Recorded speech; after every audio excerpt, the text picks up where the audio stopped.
आऊज़ु बिल्लाहि मिनश्शैतानिर्रजीम बिस्मिल्लाहिर्रहमानिर्रहीम। शुरू करता हूँ अल्लाह ताला के नाम से जो बड़ा मेहरबान और निहायत रहम करने वाला है।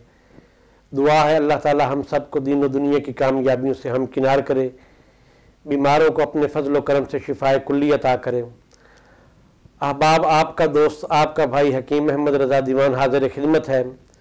हस्ब साबिक रिवायात की तरह जिस तरीके से लोग मुझे मर्दाना अमराज के हवाले से और मर्दाना अमराज के इलाज मुआवजा के हवाले से जानते करते हैं, तो अल्हम्दुलिल्लाह मेरे 20 साल तिब्बी कैरियर में हज़ारों नहीं लाखों मरीज आए हैं, उनका इलाज किया है। खालिक कायनात ने अपने फजल व करम से उन्हें शिफाए कुल्ली अता किया है।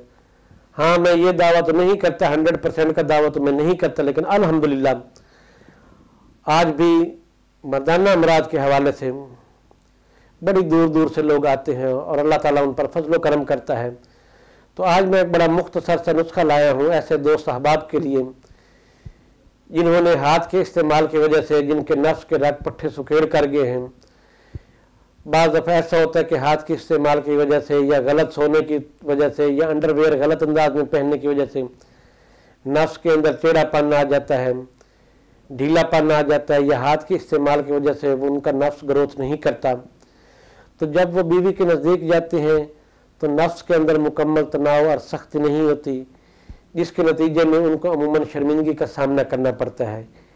ये जिन लोगों का नफ्स छोटा होता है, ये पतला होता है, ये मतलूबा लंबाई नहीं होती, या गलत कार्यों की वजह से नफ्स के रग पट्टे कमज़ोर हो जाते हैं, वो शादी से कतराते हैं। तो ऐसे अहबाब के लिए बड़ा मुख्तसर सा नुस्खा है। आपने इस तरह करना है कि 6 ग्राम रोगन लौंग लेना है, 6 ग्राम आपने रोगन पिस्ता लेना है, 6 ग्राम रोगन मछली लेना है। इन तीनों रोगन को आप एक शीशी में महफूज कर लें। अब इस तरीके से करना है, आपने रोगन कुंजत जो है जिसे तिलों का तेल कहते हैं, आपने एक छिटांक लेना है।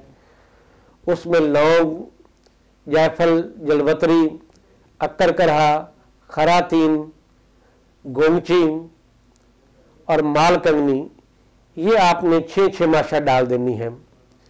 और जिस वक्त ये तेल तैयार हो जाए तो इसमें आपने 2 भलावे भी शामिल कर देने हैं। और अहबाब, ये आम लोग इस नुस्खा को अगर बनाएं तो एहतियात से थोड़ा सा बनाएं, क्योंकि बाज़ दफ़ा ऐसा भी होता है कि वो आग को ज़्यादा या कम करते हैं। ज़्यादा आग करेंगे तो जो हमारे मुवस्सरा होंगे, जो मुवस्सरा अज्जा होंगे वो जल जाते हैं। और बाज़ दफ़ा ऐसा होता है अगर कम रहे तो मतलूबा नताइज भी हासिल नहीं होते, आग अगर कम रहे। जिस वक्त ये चीज़ें रोगन कुंजत में आप पका लें, इनको अब आप भून लें। भून कर अब जो पहले 3 रोगन है वो भी इसमें शामिल कर दें। और इसमें आप 6 माशा ज़ाफ़रान, 3 माशा अंबर और 1 माशा जो है वो मुश्क भी शामिल कर लें। जो अहबाब अफोर्ड नहीं कर सकते वो बेशक मुश्क का इस्तेमाल न करें, लेकिन बाकी चीज़ों को डालें।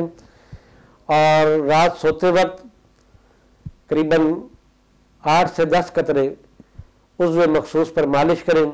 इंशाअल्लाह ताला इससे जो नफ्स की कज्जी होगी, टेढ़ापन होगा, नफ्स की जो लागरी होगी वो दूर हो जाएगी।